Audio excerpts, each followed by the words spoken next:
अज्ञानतिमिरान्धस्य ज्ञानाञ्जनशलाकया चक्षुरुन्मीलितं येन तस्मै श्रीगुरवे नमः। तस्मै श्रीगुरवे नमः। तस्मै श्रीगुरवे नमः। प्रिय विद्यार्थियों, हम तर्क संग्रह में द्रव्य प्रकरण में चर्चा कर रहे थे।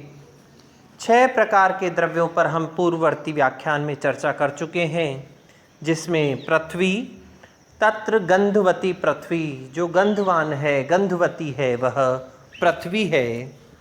शीत स्पर्शवत्यः आपः, शीत स्पर्श से युक्त जो है, शीत स्पर्श वाला जो है वह जल है। उष्ण स्पर्शवत तेजः, जो उष्ण स्पर्शवान है वह तेज है। रूप रहित स्पर्शवान वायु, जो रूप से रहित किंतु स्पर्शवान, ध्यान दीजिएगा, स्पर्श से युक्त और रूप से रहित जो है वह वायु है। शब्द गुणकम आकाशः, जिसका शब्द जिसका गुण है वह आकाश है। वह एक है, विभु है और नित्य है। और उसके पश्चात अतीत आदि के व्यवहार का हेतु जो है वह काल है। वह एक है, विभु है और नित्य है। इन 6 द्रव्यों पर हम चर्चा कर चुके हैं। आज हम उससे अगले द्रव्य अर्थात दिक् यानी दिशा पर चर्चा करेंगे। 7वां द्रव्य है दिक्। प्राची आदि व्यवहार का जो हेतु दिक् है, जो प्राची यानी प्राची आदि से तात्पर्य पूर्व इत्यादि के व्यवहार का जो साधन है, व्यवहार का जो हेतु है, वह दिक् दिशा कहलाता है।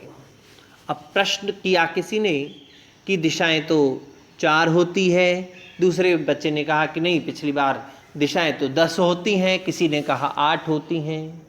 ध्यान दीजिएगा, वस्तुतः दिशा एक ही होती है, लेकिन हम व्यवहार की दृष्टि से उन्हें पूर्व, पश्चिम, उत्तर, दक्षिण यानी प्राची, प्रतीची, उदीची और अवाची के नाम से, तथा उनके 4 तो दिशाएं हो गई, ध्यान दीजिए, 4 दिशाएं हो गई, पूर्व, पश्चिम, उत्तर और दक्षिण। 4 उनके कोने हो गए, कौन कौन से? ईशान, आग्नेय, वायव्य और नैऋत्य। ठीक है। उसके पश्चात एक ऊर्ध्व, एक अधः, ये 10 दिशाएं मानी गई हैं। ऐसे मानते हम। वस्तुतः दिशा एक ही है। कल्पना कीजिए कि हम पूर्व इत्यादि दिशाओं को किसके आधार पर मानते हैं? सूर्य के आधार पर। ये कल्पना करो कि कुछ दिन के लिए हमें सूर्य को कहीं छुट्टी भेजना पड़े, ग्रीष्मकालीन अवकाश पे चला जाए सूर्य। अब बताइए पूर्व दिशा कौन सी है? समझ गए आप? सूर्य के होने के कारण से हमने उपाधियां बना दी, व्यवहार का हेतु बना करके उसको दिशाओं के रूप में बांट दिया। भैया जिस दिशा से पूर्व आ रहा है, सूरज आ रहा है, उसको पूर्व मान लिया। जिस दिशा में जा रहा है उसको पश्चिम मान लिया। पूर्व और पश्चिम के सामने ऊपर की तरफ वाली उत्तर मान ली, उसके नीचे वाली दक्षिण मान ली। अगर सूरज ही ना रहे तो ये प्राची, प्रतीची, उदीची, अवाची का व्यवहार कैसे होगा? अब जब इनका ही व्यवहार नहीं होगा तो ऊर्ध्व, अधः, ईशान, आग्नेय, वायव्य, नैऋत्य इत्यादि का व्यवहार कैसे होगा? तो प्राची इत्यादि के जो व्यवहार का हेतु है वह दिशाएं कहलाती हैं। अब और थोड़ा ध्यान दीजिएगा। पूर्व भारत जो है, जिनमें हम बस असम वगैरह को देख लें, वो हम लोगों को पश्चिम मानते हैं, राजस्थान को। राजस्थान वाले उत्तर प्रदेश, हरिद्वार इत्यादि को क्या मानते हैं? पूर्व मानते हैं। ठीक है, पूर्व मान लिया आपने। और अगर इनको उन्होंने हमको पश्चिम मान लिया, ठीक है। अब हम क्या करते हैं? हम उनको पूर्व मानते हैं और पाकिस्तान को दक्षिण पश्चिम मानते हैं। पाकिस्तान वाले राजस्थान को पूर्व मानेंगे और असम वाले राजस्थान को पश्चिम मानेंगे। तो राजस्थान पूर्व हुआ या पश्चिम हुआ? है बड़ा विवादास्पद विषय कि असम वाले राजस्थान को पश्चिम कह रहे हैं, लेकिन पाकिस्तान वाले राजस्थान को पूर्व कह रहे हैं। तो राजस्थान पूर्व में हुआ या पश्चिम में हुआ? वस्तुतः यह व्यवहार का विषय हो जाता है। उत्तर भारत दक्षिण भारत कई बार सुनने को आ जाता है। भारत का जो नीचे वाला भाग है उसको हमने दक्षिण भारत कह दिया, ऊपर वाले भाग को हमने उत्तर भारत कह दिया। अब उत्तर भारत में चले जाओ तो वहाँ से पश्चिम क्या हुआ, चीन क्या हुआ, और उत्तर में हुआ। चीन में चले जाओ रशिया क्या हुआ, और उत्तर उत्तर उत्तर करके चले जाओ। और रशिया के लिए या चीन के लिए हमारा जो यह जम्मू कश्मीर वाला भाग है, उत्तर भारत वाला भाग है, उनके लिए क्या हो जाएगा, ये दक्षिण दिशा हो जाएगी। तो वस्तुतः यह जो दिशाएं हैं यह एक ही हैं। प्राची इत्यादि के व्यवहार के कारण से यह दिशाएं 10 भागों में हमने नाम दे दिए हैं। वस्तुतः यह दिशा एक ही है, विभु है, व्याप्त रहने वाली है और नित्य है। इसका नाश कभी भी संभव नहीं है। ज्ञानाधिकरणम आत्मा, अगला द्रव्य है आत्मा। ज्ञान का अधिकरण, ज्ञान का आधार, ज्ञान का आश्रय जो है वह आत्मा रहती है। सह द्विविधः, वह 2 प्रकार। अब आपके मन में संशय उठ रहा होगा, ज्ञान का आश्रय आत्मा कैसे हुई, बुद्धि हुई, मन हुआ, दिमाग हुआ, न जाने क्या क्या आप सोचेंगे। नहीं, ज्ञान का आश्रय तो आत्मा ही है। इंद्रियों इत्यादि के द्वारा यह आत्मा उसको ग्रहण जरूर करती है, लेकिन उसका अधिष्ठान, उसका अधिकरण, उसका आश्रय तो ज्ञान का आत्मा ही है। ध्यान दीजिएगा, किसी बच्चे का जन्म होता है और जन्म लेने के साथ ही वह गणित में, कोई संस्कृत में, कोई हिंदी में, कोई तबला बजाने में, कोई संगीत में, न जाने किन किन विद्याओं में कोई विशारद होता है, कोई पारंगत हो जाता है। जन्म के साथ में ही पता चल जाता है भैया ये तो बड़ा विद्वान है इस विषय में। किसने उसको ज्ञान दिया? वस्तुतः वह ज्ञान आश्रय जो था आत्मा में आश्रित था। इसीलिए हमने देखा ज्ञान का अधिकरण आत्मा होता है और वह 2 प्रकार की होती है, परमात्मा और जीवात्मा। तत्र ईश्वरः, जो है, जो ईश्वर है, जो सबका स्वामी है, वह सर्वज्ञ है, सब कुछ जानने वाला है। और एक एव परमात्मा, वह परमात्मा जो है वह एक ही है। वह परमात्मा उन दोनों तत्वों में, जीवात्मा और परमात्मा में, परमात्मा कौन है? ईश्वर है, सर्वज्ञ, सब कुछ जानने वाला है और एक ही है। किंतु जीवात्मा क्या है? प्रति शरीरम भिन्नो भिन्नो, वह जीवात्मा प्रत्येक शरीर में भिन्न भिन्न है, हर शरीर में भिन्न भिन्न है। अब कई विद्वानों का मानना है, जैसे वेदांत दर्शन क्या कहता है, आत्मा एक ही है। जैसे सूर्य की किरणें पृथ्वी पर रखे हुए विभिन्न प्रकार के जल पात्रों में पड़ती है, उनमें दिखने वाला जो सूर्य है वह एक ही है। तो वह सूर्य एक होने के कारण से उनमें अलग अलग दिख रहा है, लेकिन है तो एक ही। वेदांत ऐसा मान रहा है, लेकिन ये दर्शन क्या कहता है? बिल्कुल सब आत्माएं भिन्न भिन्न है। सांख्य दर्शन में भी पुरुष के महत्व को इसी प्रकार से माना गया है कि अगर आत्मा एक ही होती तो सबका एक साथ जन्म होता, सबकी एक साथ मृत्यु होती, सबको एक साथ भूख लगती, सबको एक साथ प्यास लगती, सबको एक साथ नींद आती। लेकिन ऐसा नहीं है, प्रत्येक शरीर में विद्यमान आत्मा अलग अलग है। इसीलिए सबका जन्म, सबकी मृत्यु, सबकी बुभुक्षा, सबकी पिपासा भिन्न भिन्न है।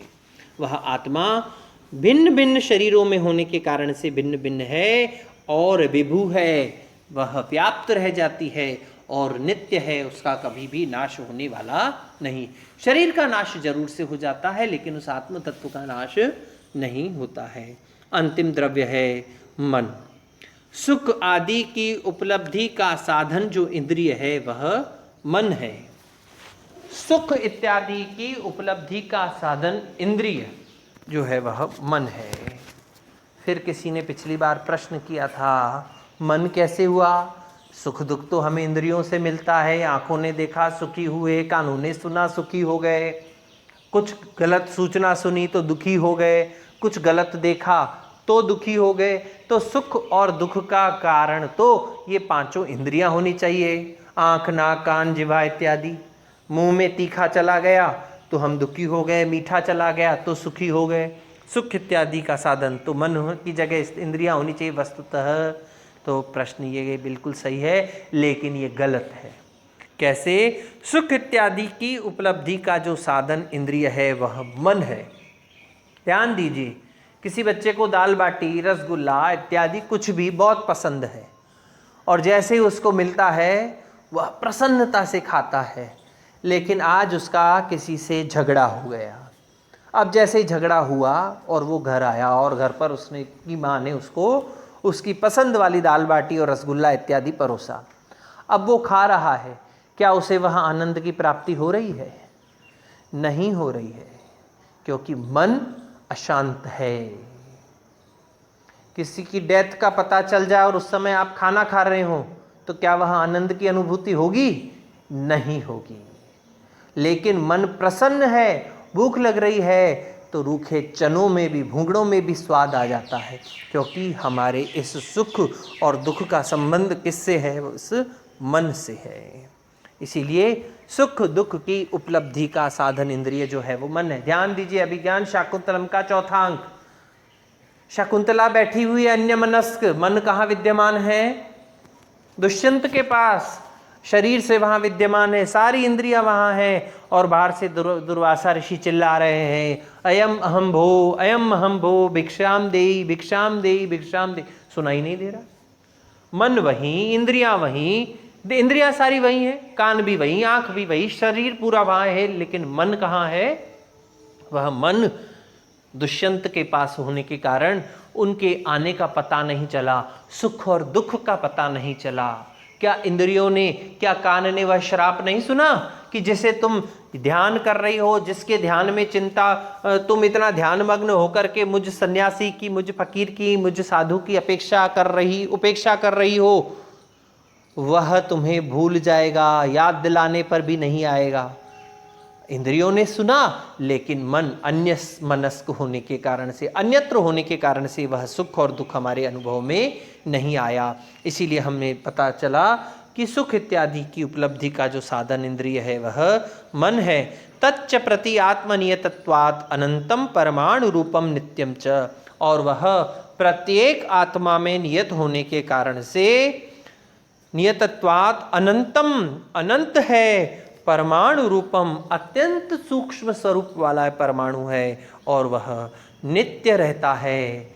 शरीर के नाश होने पर भी मन का नाश नहीं रहता है, क्योंकि मन आत्मा में रहता है और आत्मा के साथ रहेगा। तो प्रत्येक आत्मा में नियत होने के कारण से वह मन अनंत है और परमाणु रूप है, और आत्मा में रहने के कारण से वह मन नित्य भी है। क्यों नित्य है? क्योंकि जिस प्रकार से आत्मा का नाश नहीं होता, उसी प्रकार से इस मन का भी नाश नहीं होता।